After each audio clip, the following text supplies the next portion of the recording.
Paggamit nin bobo o squid pot, planong ipagbawal o ipangalad sa Camarines Norte. Mga parasira sa probinsya nagkirad sa siring na plano.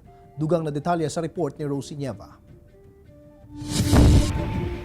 Nagkirad ang mga parasira sa probinsya ng Camarines Norte sa plano kan sarong grupo na suportado kan Office of the Provincial Agriculturist as in Bureau of Fisheries and Aquatic Resources na ipagbawal na ang paggamit nin bubo o squid pot sa kadagatang sakop kan Lamon Bay.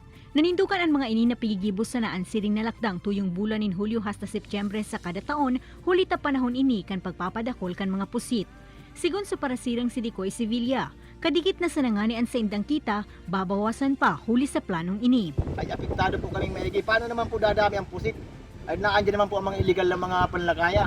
Sa tabi pa lang po yung maliliit na nuwi. Paliwanag man kan BFAR, pantulungan bubo sa mga pigagamit na pandakop nin mga sira sa probinsya. Asin kadalasan na nakakalaog digdi, iyo ang mga nagsusugok na pusit kaya nagdidikit na ang supply kaini sa ngunyan. So ngayon po, ang nire-recommend po namin sa locos, sinasabi po namin na yung stock is overexploited na dahil po sa mataas na fishing pressure using yung squid pot and kailangan po siyang ma-regulate. Nilinaw man kan BFAR na ang paggamit sa nanin bubo ang sa indang i-regulate. Hulit na pwede man namang dakop nin pusit ang mga parasira sa mga bulan nin Hulyo, Agosto asin Setyembre sa paagi kan jigger o bingwit.